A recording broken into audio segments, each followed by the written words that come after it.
right. Well, well, well. All the panels and all the cons and all the world, you have to walk in ours. I am Kate Bridle, and welcome to the Law of Spider-Noir, presented by the Legal Geeks. This is the Legal Geeks panel choir. Thank you. Thank you. You may know me from my podcast, Now It's Ruined, where my friend and I ruin everyday stuff with dark history and facts about it, or from my comedy sketch series on Instagram and TikTok called Living with Lecter, where I pretend to be in a relationship with Hannibal Lecter. But I am also a licensed attorney, and I'm here with the Legal Geeks for the third time at SDCC, and I'm so happy to be here. I will hand things over to our esteemed panelists to introduce themselves, starting with Stephen. Hey everyone, I'm Stephen Topplefield. I'm a licensed attorney here in California. Hi everyone, I'm Vanna Palacio. I am licensed in Florida, California, and before the U.S. Patent and Trademark Office. I do mostly IP work, so patents, trademarks, copyrights, trade secrets, and some trial stuff. Yeah.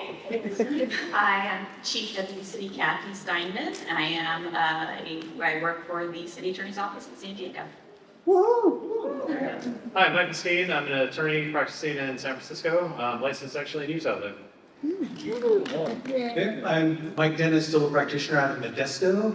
I'm the executive director of the Ray Ladenia Court, an organization of attorneys and judges trying to make the legal profession more civil and professional.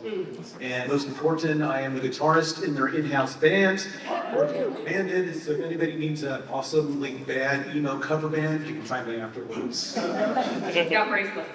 All right, well, Spider-Noir is full of legal issues, stickier than the spider's web, so let's get into it. Michael, what can a private detective legally do when working a case? Sure, and this is always a big question for me since my only exposure to private detectives has been TV shows and movies, and based on how accurate legal shows seems to be, it's not accurate at all. So, but as with any profession, private detectives were saying to get licensed. Technically, it wasn't until 1939 in New York they were required. So in 1933, Ben's fine. He doesn't need to get a license. However, if he wants to continue working, he'll eventually need to. And so New York General Business Law, Article 7, Section 70 covers the licensing requirements. First, you have to be at least 25 years old. And we go out on a limb and say Ben is probably at least 25. And you have at least 3 years of investigative experience. Ben certainly has that. Passed a written exam. That shouldn't be a problem with Ben. He seems to know the rules as he chooses to ignore them. Proof of a $10,000 surety bond. But Ben, of course, like every Spider-Man in pretty much every Marvel universe, Spider-Verse, multiverse, whatever, has money problems. So getting the $10,000 bond might be an issue for him. Then the fingerprinting and background check. This could also be pretty tricky since Ben Riley's not his original name. And so it depends on whether he actually went through the legal steps to change his name from, say, Peter Parker to Ben Riley. And if he hasn't, then passing that background check will be pretty problematic.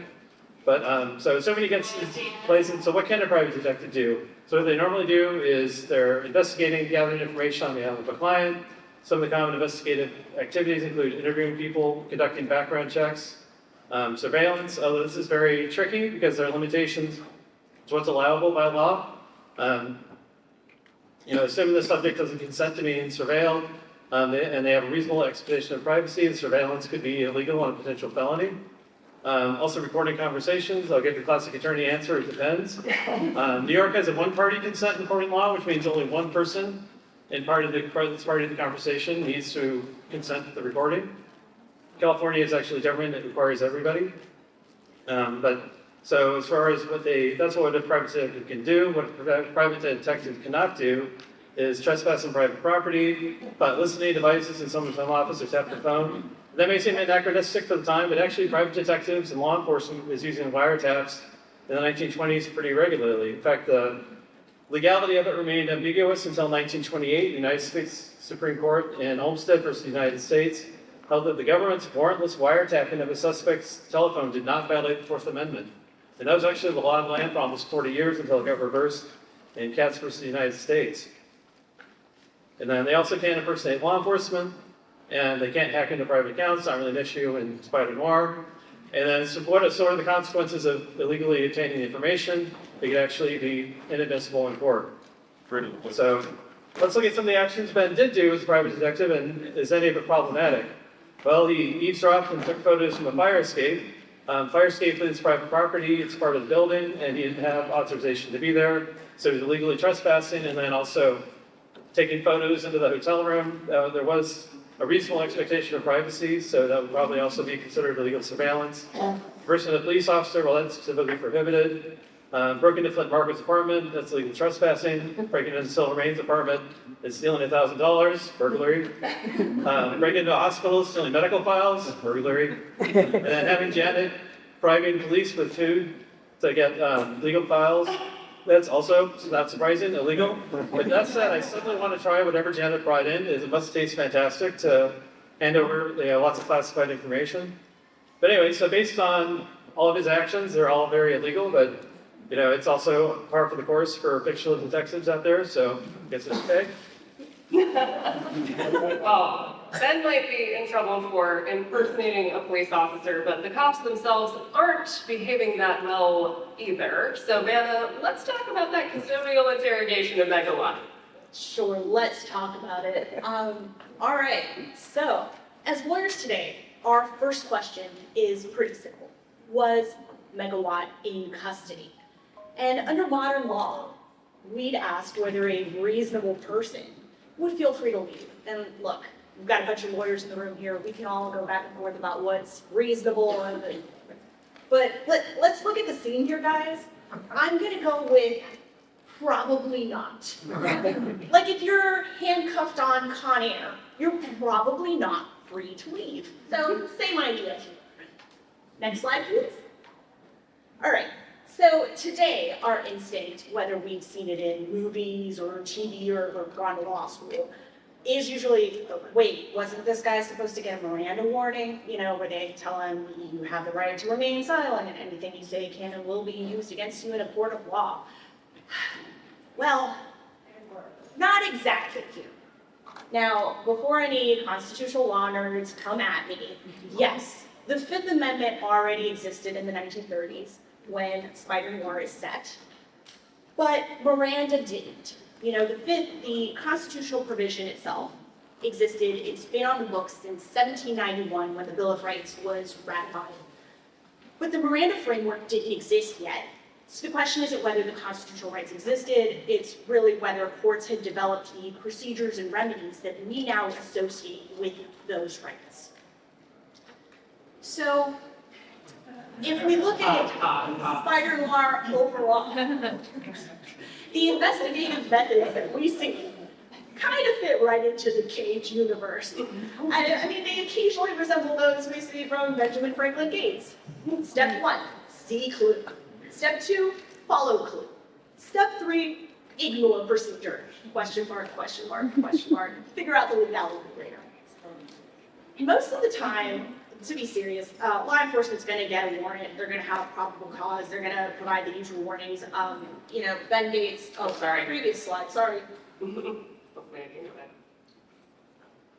Maybe one more. There it is. Great.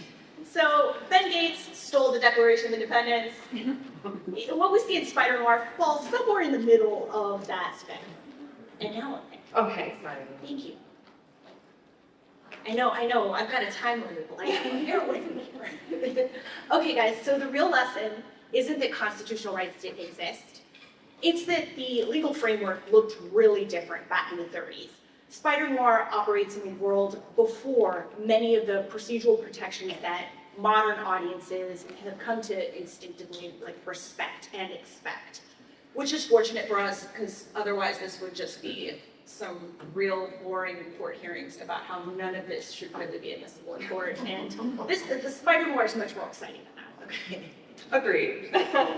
Well, so obviously Megawatt is not the only one with superpowers running around. Here are two more of our friends, and they are defending a Hooverville. So, Stephen, talk to us about whether they are, in the right or if the raid was A-okay. Yeah, so Hoovervilles were the name that was kind of popularized during the Depression. They were a reference to the shanty towns that people lived in during the economic crisis when so many people were rendered homeless by the crash of the stock market. And There was a reference to President Hoover and his inability to provide federal aid to people who were experiencing poverty in really record numbers. And so we saw Hooverville in Spider-Noir, where Tombstone and Sandman has kind of jumped in and defended the people who were being forcibly evicted from their shantytown by law enforcement.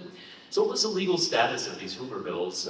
Technically, they were illegal. They were encroachments on private and public land. People were camping in parks and in private property. So the playbook in the 1930s for law enforcement was pretty straightforward. They would enforce anti-trespassing laws, anti-vagrancy laws against people who were camping on these properties and put them through the legal system, put them in jail. But as the Depression kind of wore on, the judicial system became really saturated by all these people who were homeless and being brought in under these trespassing and vagrancy laws.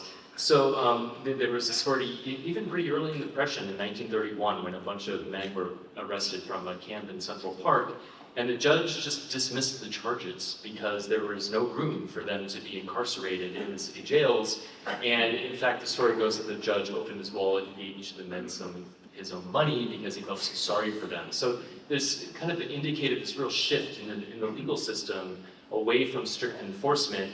And because there was a little bit of a lack of stomach to enforce the fairness of this, when the due process was really suspect, they would get these very short 10-day eviction notices before they were forcibly removed from the shantytowns. And then also the city just didn't have the capacity to offer homeless shelters. Those weren't a thing in the Depression. And so it was really unjust. The legal system came to view with the enforcement of these statutes. So ultimately, the law just adjusted through non-enforcement. And so the urban shantytown became kind of tacitly legal, even though they were strictly illegal. They were just sort of, the shantytowns would regulate themselves through sort of their own internal governance with mayors and their own law enforcement, so they didn't attract the attention of the official law enforcement and then the official legal system. So this is kind of a cool reminder, I thought, in Spider-Noir, that these sorts of moving people out of homeless encampments involves a really complicated intersection of property rights and constitutional rights and just senses of justice. And I thought it was really interesting how in Spider-Noir, the heroes who came to save the people who were living in the shantytown were kind of villains, but also kind of anti-heroes. So I thought it was a really cool reflection of the moral complexity of these kinds of enforcement actions. Agreed. Well, Janet might wind up in a Hooverville if Ben doesn't pay her. So let's turn to Mike to talk about whether or not he's supposed to be paying her. All right, damn it, Janet. As we know, wait, how many people here are attorneys? All right. I have 3 minutes to give you a semester of employment law. So, as we all know, Janet's been working for Ben for a while and he's not paying her. So, what kind of liability does he have for doing that? And when I was watching it, it just kept coming in like, Nick better have my money. Pay me what you owe me. Work. So, what can he be responsible for? In New York, if you don't pay your secretary, it is a crime. It's considered wage theft. That's very different than California. In California, you're subject to sanctions. You're not going to go to jail. In New York, you are. In New York, you're responsible for back pay. You have to pay attorney fees. You have to pay costs. Most problematic for me is they also can give you with liquidated damages, where up to 100% of what you didn't pay can be assigned as damages. In California, this would be so constitutional, because liquidated damages are supposed to replace actual damages. And in this case, they're giving you actual plus liquidated damages. And liquidated damages aren't supposed to be a penalty. They're supposed to replace it. So this would not fly in California at all. So the question is, what kind of defense does Nick have to this? Or should let's go back to Ben. The pun starts to fail. Because you remember when he revealed he was the spider, his oopsie poopsie. So in this case, he would say, oopsie poopsie, I didn't pay my secretary. But it's okay, because we have a contract. She knows that she can only get paid if I get paid. These are very common contracts. We see them in construction deals a lot, where the contractor's like, once the property owner pays me, I can then pay the subs. The law is wise to this when it comes to employee-employer relationships. They do not allow you to contract around minimum wage or overtime pay. So that defense is going to fail right on top. Second, she's a volunteer. I mean, okay, she worked for 2 weeks, I owed her that money. She kept coming to work. So that's on her. I mean, she's a volunteer. She knows she's not getting paid. Maybe she felt sorry for him because, Ruby died and his act's not together. So she's volunteering her time now, so I don't know what her Law is also wise to this. Although he makes no profit, he is not a nonprofit. That's where volunteers work. You can't reclassify someone as a volunteer for a naturally paid position. Secretaries are naturally paid. You can't call them a volunteer and try to get around paying them. Now, the last defense, this is hot litigation in California right now. And it's misclassification of workers. Saying, I don't have to pay somebody overtime. I don't have to pay a minimum wage because they're executives. They're not subject to it. And she's like, well, you call me your secretary. Law doesn't care. You can name yourself anything you want. What are her duties? Is it purely secretarial? And he's like, no, she's not. She's been misclassified. She's actually, look at what she does.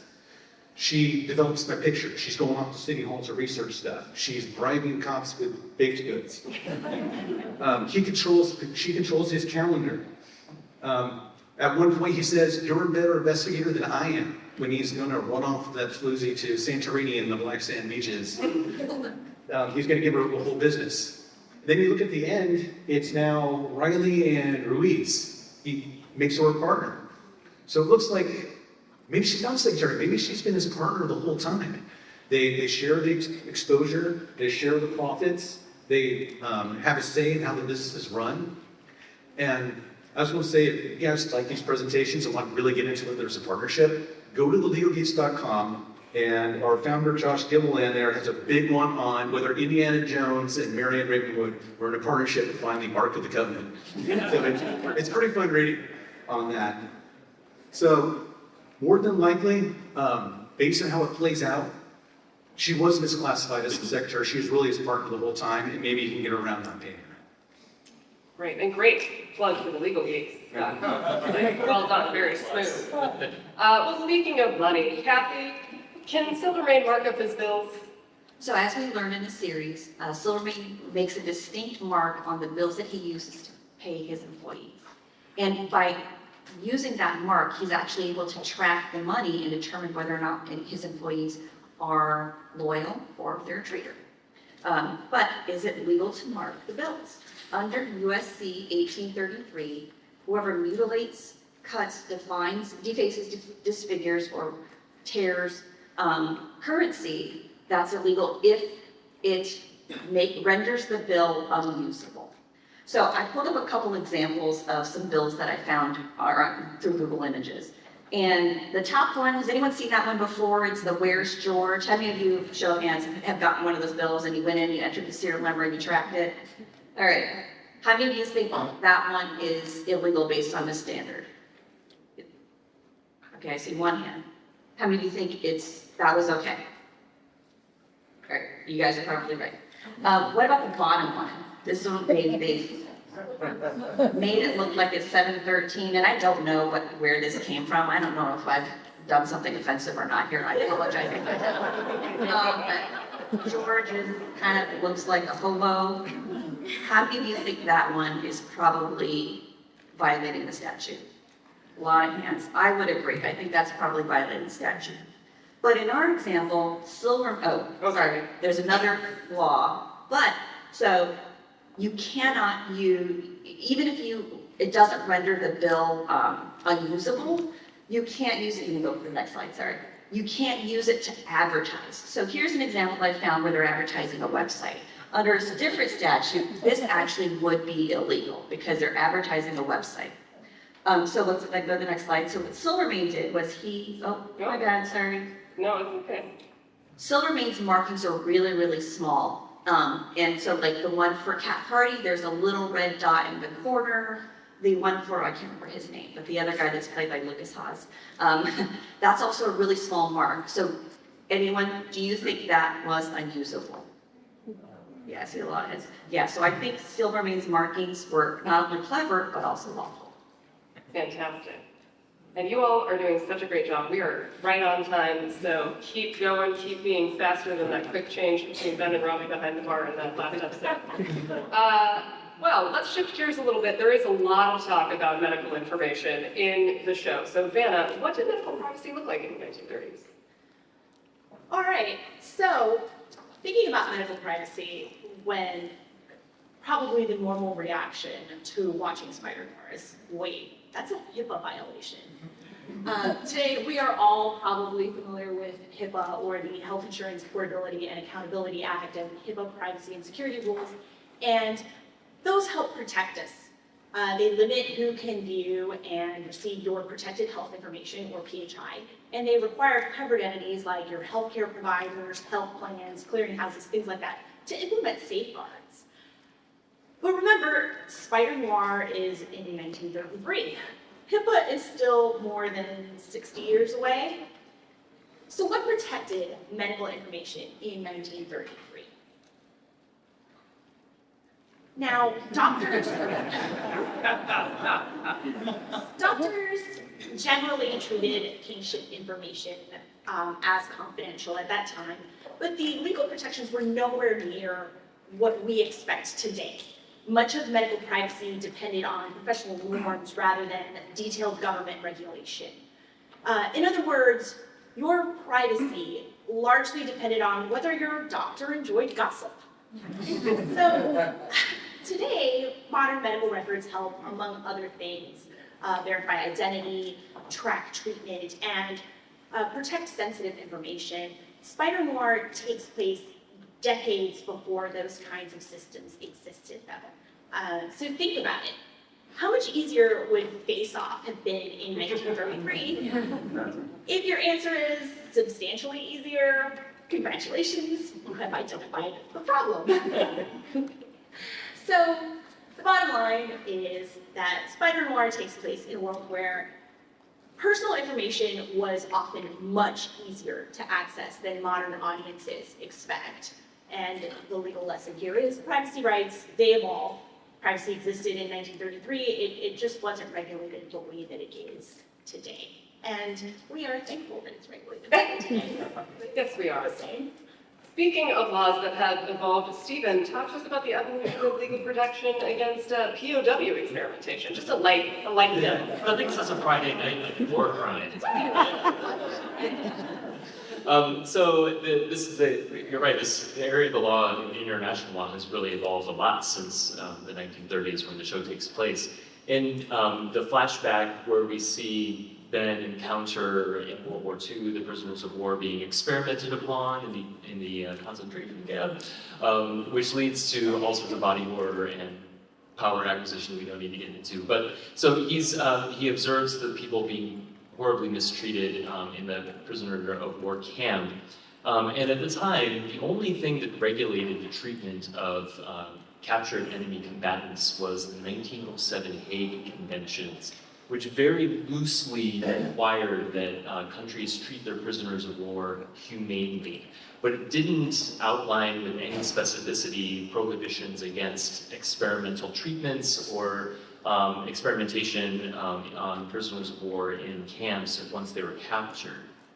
But fast forward, so that was what was happening during Ben's experience in World War I. Fast forward to World War II and all the atrocities that happened there. It was a huge wake-up call to the international community that some standards really needed to be developed. So within a couple of years after World War II, in 1947, the international community promulgated the Nuremberg Code, which is not a legal framework, but do we have any researchers or graduate students in the audience who work with human subjects in any studies? Good. As lawyers, we have a natural competition with doctors. But anyway, exactly. The Nuremberg Code regulates the ethical treatment of anyone participating in a human study. So it's governed by institutional review boards or regulated by institutional review boards at hospitals or universities who look at studies to make sure that the human subjects are going to be protected, and if there's federal grant money involved in a federal study, USDA or the Health and Human Services agencies might oversee the ethical treatment of human subjects. But again, that was not a legal code. That did become a legal code a couple years later in 1949 in the Third Geneva Conventions, which elevated the mistreatment of prisoners of war of this nature to a crime, a war crime that was actionable. Fast forward to modern times, this is a very well accepted principle, the uncoerced, unambiguous consent of any participant in a human study must be gotten before they're put through the study. And it's captured in the statutes of the International Criminal Court. It's a crime that you can be prosecuted for in The Hague, but also in all of the sort of large countries, and even small countries have these types of provisions in their military manuals that regulate the military forces' treatment of their captured opposition.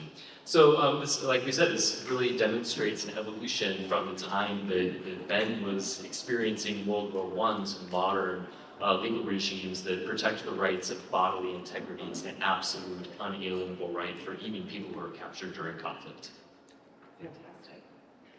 Well, given everything that Ben and the POWs went through, no wonder he turns to the bottle. Michael, what are the legal and illegal ways you can get loose? Sure, yeah, how can we get a drink around here? Okay, so Prohibition came about with ratification of the 18th Amendment on January 16th, 1919. It took effect on January 17th, 1920. Pay attention to that, it's important. The Volstead Act was passed to enforce the 18th Amendment, and it defined basically intoxicating liquor as anything containing 0.5% or greater alcohol by volume. An interesting omission of the Volstead Act is it never makes it illegal to consume alcohol. Instead, it focuses on sale, production, and shipping of alcohol. And as any of us lawyers will tell you, show us the law, we'll find you some loopholes, and there are some exceptions for being able to get a drink. The most common one is stockpiling. Prior to the 18th Amendment, it took a year for the 18th Amendment to go into effect, and anyone with means and space stocked up on as much alcohol as they get their hands on. And another exception to this is with religious use. So the Volstead Act did have an exception for alcohol used for sacramental purposes. Many people apparently found religion. Demand for sacramental wine increased by 800,000 gallons over a 2-year period. Another exception would be medicinal purposes, which Section 7 allowed. And so doctors could prescribe up to 1 pint of spirits for 10 days. And interestingly enough, the American Medical Association's stance on alcohol before Prohibition is that alcohol contained no medicinal value. At Prohibition, 2 years later, suddenly the American Medical Association comes up with almost 30 ailments where alcohol and so there was an estimated 11 million prescriptions for alcohol were made every year throughout the 1920s. One doctor wrote 475 prescriptions in 1 day. Yeah, this exception, comes into that's a great source. I'm sure we all had the joke where you've seen someone getting caught taking a drink. They say, oh, it's for medicinal purposes. That's where that joke comes from. It's very popular. It even lasts into the 23rd century, since Dr. McCoy claims that he only uses Romulan ale for medicinal purposes. So it's got legs. Close to this prescription of alcohol, there were some over-the-counter products that also contained alcohol in it. They call it medicine. So on the ad there, Jepson's Malort is probably one of the most famous versions of that, which is basically just hard liquor that was sold as alcohol, that was sold as medicine, excuse me. And how did it taste? Apparently terrible. Periodically, police would question the legality of what Jepson was selling. In response, he would offer them a taste of it. And after they had one shot, the police would agree that the product was so terrible that no one would buy it for recreational purposes. Apparently on our panel, there's someone who actually has a bottle of it, but unfortunately happy to say that this is not it. So I can actually drink that. And the Midwesterner, of course, I have more. So now we go to the illegal methods for taking a drink. Another exception in the Volstead Act is that it allowed the production of alcohol for industrial purposes. Bootleggers would take this alcohol and then redistill it and then resell it. The government got wind of this, and so then they mandated that horrible toxins get added to the alcohol that cannot be redistilled. And the result of this is the denaturing of the chemicals resulted in blindness, paralysis, or even death. As many as 50,000 people died from consuming the denatured alcohol, and thousands more had life-altering injuries consuming it. So pretty horrific things. Another way that probably that everyone's heard of is classic speakeasy, which were illegal establishments that sold alcohol to be consumed at the establishment during Prohibition. Speakeasy owners use clever ways to hide their locations and are required a special password to gain entry. And the quality ranged from literally someone's room in their apartment with a bottle of alcohol sitting there to, like the alcove where you've got top quality entertainment, top quality liquor flowing. And so it ran the gamut. Although it's hard for sure to say, it's estimated between 20,000 and 100,000 speakeasies were operated in New York City. They did all this effort to shut it down, but kind of like the Hydra, cut off one head, 2 more take its place. And so it really just kept going and going and going. And so, but fortunately, in the 25th Amendment, it was ratified, which repealed the 18th Amendment, and that happened on December 5th, 1933. And interesting fact, the state that provided the final vote needed to ratify the 21st Amendment came from my home state of Utah, so yay, Utah. Cheers. There you go, drink up. We should clarify this is iced tea. It's nice to use one. There you go. I will say, when you drink Malort, you feel like you're going to go blind. My favorite tagline from Malort is, Malort, you're going to fight your dad tonight. So, if you go the illegal booze route, you might get busted. Mike, talk to us about raids. Right. Prohibition. When you think about the Prohibition era, you always think about police raids. You see people being axed, taken to kegs. And I was going to give a first story that Mike was talking about earlier. My hometown is run by a winery whose name we do not say. And during Prohibition, they would sell bricks of grape juice. On it, then there will be a warning that says, whatever you do not mix this with 2 to 3 quarts of water, 8 tablespoons of baker's yeast. Do not let it ferment in the window for 6 weeks, because that would be illegal. So that's how they got around doing that. But what I like about Spider-Noir is that he makes a lot of mistakes. He is such not a good superhero. He gets beat up, he's out of shape, he makes wrong decisions, and he screws up the police raid that would have ended the entire series in the first episode because he interrupts Silvermane on the way to the police raid. So let's say he didn't. Would we have been able to do the legal raid? So let's start with the warehouse. That comes from a cat who gave an anonymous tip to the mayor. Would that be enough to get a warrant? Probably. I'm going to say absolutely not. Because she told the mayor most likely told the police chief, and how useless he is, who then probably told a police officer, who then had to tell a judge that we have an anonymous tip that there's going to be a lot of booze at this particular warehouse. We like anonymous tips because it helps people come forward, but you need more. You got to have some sort of separate collaboration of what the source is saying. We now kind of look at a totality of circumstances test when it comes to it. Like, what is the veracity and reliability of the source? I think the only thing Kat was honest about was she was in love with the dentist, and I don't even know if that's true. So and plus, she's part of a criminal organization. Can you trust her? I mean, she's a rat.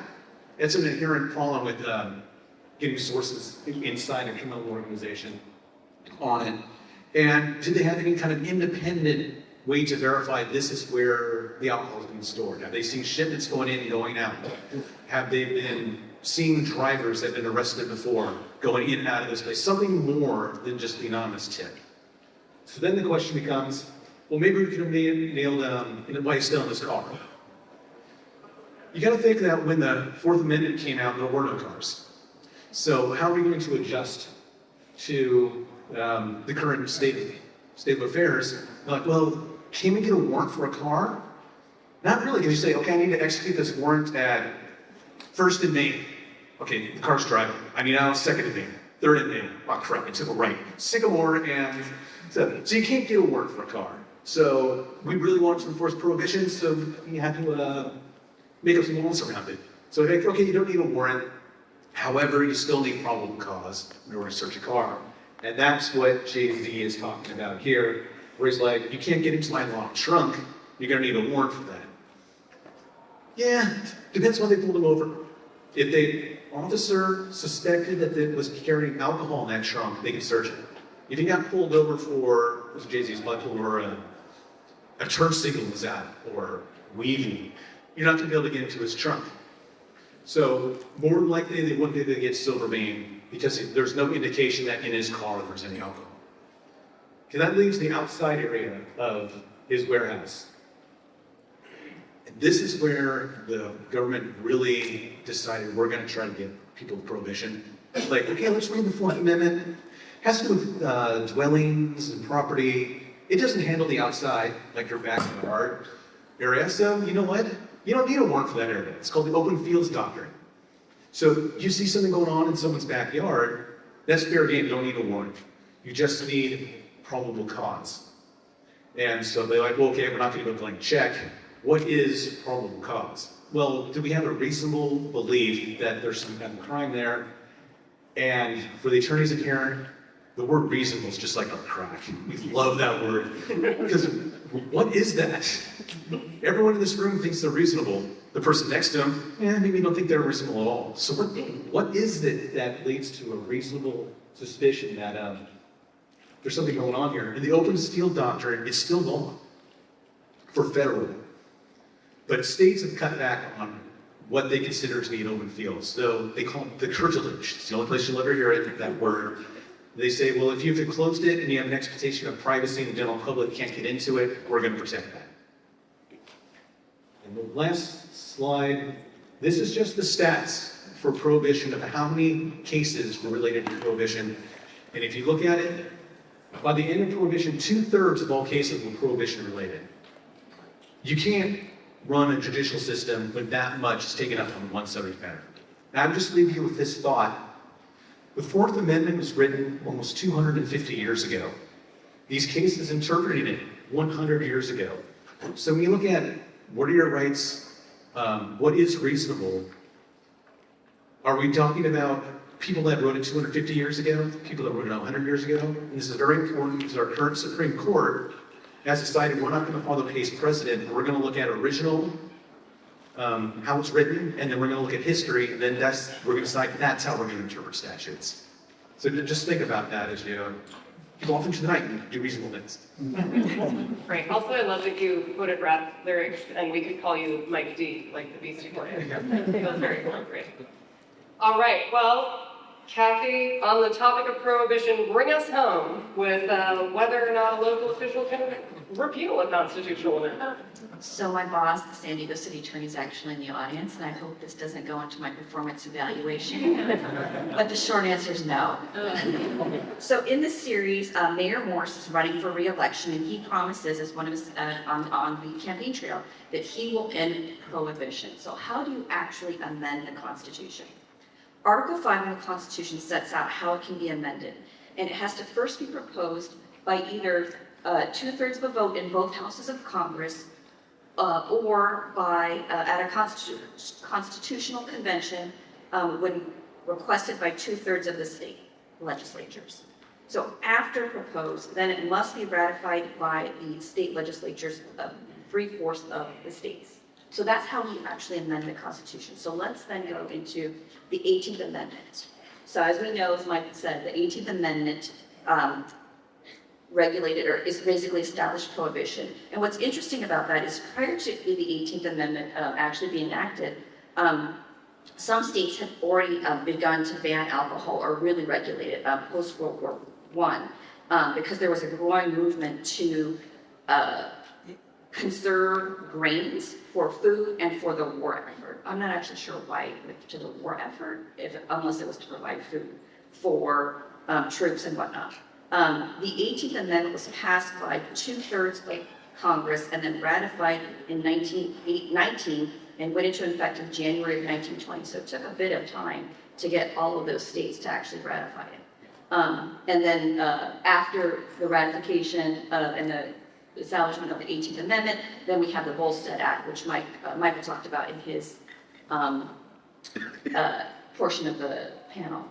Then we get to the 21st Amendment, which actually repeals the 18th Amendment. And I'm going to give you constitutional law nerds a quick tip on how to remember these ones. So when you're 18, 19, you can't drink, but you can vote, because the 18th Amendment established prohibition. The 19th Amendment gave women the right to vote. But when you're 21, you can drink. So the 21st Amendment repealed prohibition. So that's a quick way to remember it. That's how I remember it when I took the bar exam. Remember you went to the bar. Great. But in February of 1933, the 21st Amendment was ratified. I'm sorry, it was introduced, and then it was ratified in December of 1933. So it actually went really quick. So repealing the 18th Amendment was fast. People were not happy. And what's interesting is the 21st Amendment is the only constitutional amendment to date that was ratified by the state conventions rather than the state legislatures. And North and South Carolina were the only two states at the time that rejected the repeal. And so the 21st Amendment allowed states to continue their own bans, though. So the state, for example, North and South Carolina wanted to keep the ban on alcohol. And so that's why even today you can have dry states, not really that, but we have dry counties. If anyone lives in one, I'm sorry. But that's how that can happen. The 21st Amendment repealed prohibition, but states can still enact, or local counties and cities can enact their own ban. So in short, Mayor Morris cannot repeal a constitutional amendment. Great. Well, thank you, panel. That is it for us. I will do that last night. But now, thank you. Yeah, applause.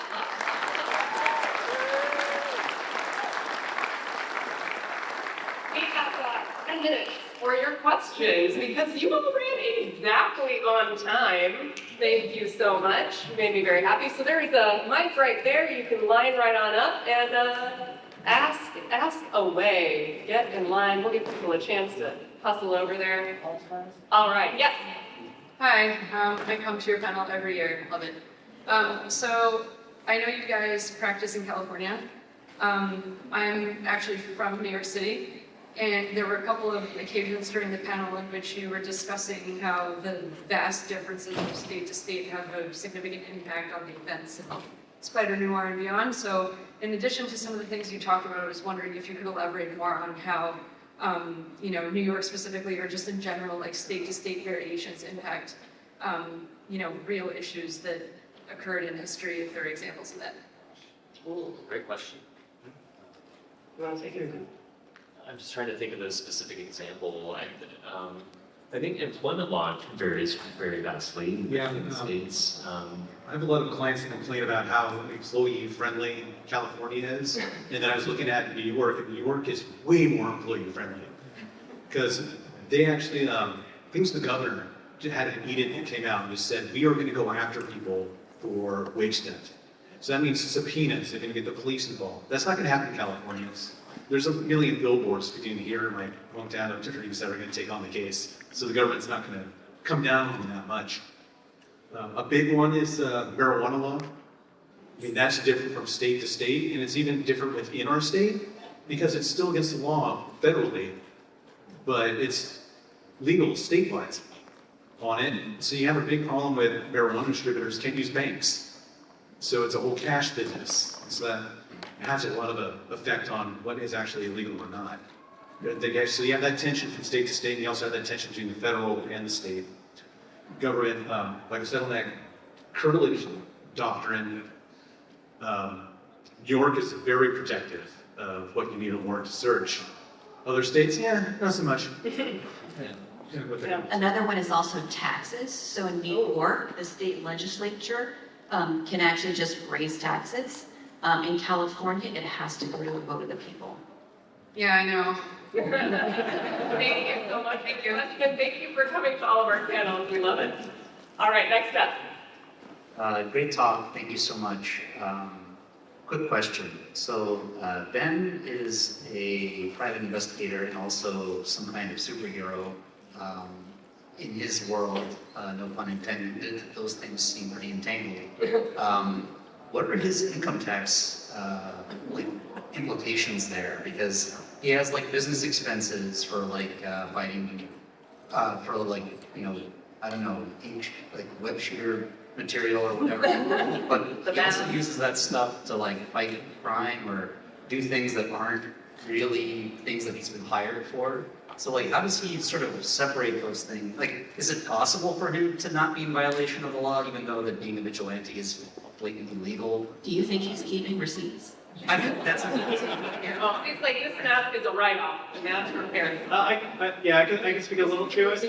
As far as like taxes, well, one thing with web shooters is actually like the Tobey Maguire Spider-Man, Oh, it's organic, and so because there's no way that Ben Reilly's going to come up with some wonder, adhesive that's going to stick and wear out and everything.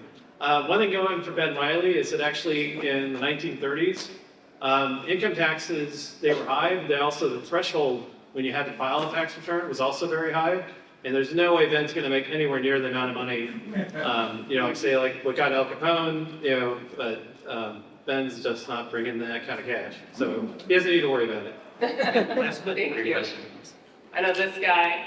What's your question? I don't care what it says, I saw last year. So, we often hear about how unrealistic legal drama and stuff on TV is. What's something you all have seen recently that either surprised you how realistic it was, or that people might think was very unrealistic, but wasn't? That's a good question. It's not recent, but for me, The Good Wife is the most realistic. For me, it's my cousin Benny. You better call Saul. Sorry. My cousin Benny is very hungry. Yeah. I stopped watching legal dramas because the whole warrant thing. So many people go free.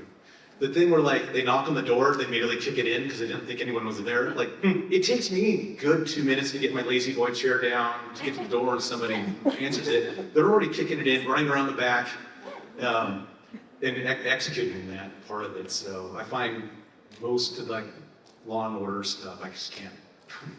My favorite Law and Order is Criminal Intent because Vincent D'Onofrio inevitably does all of this really wild stuff, and the defense attorney will be like, I don't think you should do that once. And then the client will be like, stop talking. And then he does. And Vincent D'Onofrio just goes nuts. And you're like, no, I don't think that's going to fly for the defense attorney. All right, thank you. Thank you. Counselors, good afternoon. So, first and foremost, this is my first conference ever regarding legalese and Spider-Noir. But going a bit off topic, or we'll try to get in on topic, please. As far as we were aware, we were made aware, Miranda versus Arizona was not a case until later in the modern day, per se. Could you elaborate, and this is for anyone who wishes to answer,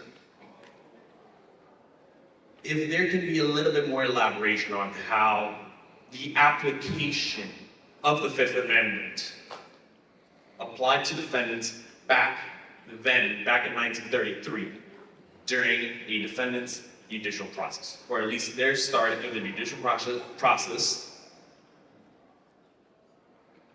And now this is another question that goes up a little bit off topic. What is each and everyone's opinion regarding no-knock warrants and their constitutionality? Oh my goodness. Wow. What do you want to say? The Fifth Amendment? I mean, look, there just wasn't a whole lot of uniformity until Miranda, and unfortunately, well, look, it looks like I make it to talk about retroactive. Hey, look at you. Oh, I love it. She did it to save time. Related, let's talk about criminal defendants' rights generally, right? We all know that when a person is charged with a crime, if they're facing jail time, essentially, you are given an attorney if you cannot afford one, right? And that right comes from this case called Gideon versus Wainwright. And that is the type of case that the Supreme Court has said, this right is so important that it applies retroactively. If you were in jail at that time and your case was already done, all your appeals were exhausted, it doesn't matter, you get a do-over, right? For that type of constitutional right. That's how they have interpreted it. I'm not saying whether I agree or not, that is the type of right that goes back and gets applied retroactively. But unfortunately, Miranda, they just don't hold to the same level. And that is the rare exception. So that's a partial answer to that. I think that's good. Yeah. Does anyone want to weigh in the no-knock warrant constitutionality? My dude over there has. I plead the fifth. Yeah, I think that's a good one. This is what's like back to that reasonable standard, when I was in law school, I was an intern at the DA's office, and me and my fellow interns in the DA's office and at the public defender's office, we took criminal procedure. We all got C's and D's. My friend who was a police officer that wanted to go to the FBI so he could get a law degree, he got a D in the class. Because what we saw every day coming in front of the courts, we're like, yeah, you see that every day, it's just fine. The law professor was just like, he just fails across the board. You want nothing to do with it. So when you look at, my education would say, no, not warrants, never. Practical effect is, well, yeah, because normally you're executing against somebody that's out on parole. And really what parole is, it's jail, but you're out in society. So you only have the same rule of rights you had when you're still in jail. You just get to live at home and do it. So. It's a license to pretty much reintegrate back into society, right? Yeah. All right, we got the wrap it up symbol. So unfortunately, thank you so much. Thank you very much. But we know this guy was going to last the last, but you can ask us after it. It's a quick one. Oh, I'm sorry. I have to adhere to the rules of the time. But thank you all so much for coming. Please don't forget to thank you for our fabulous panel. Have a great con, everybody.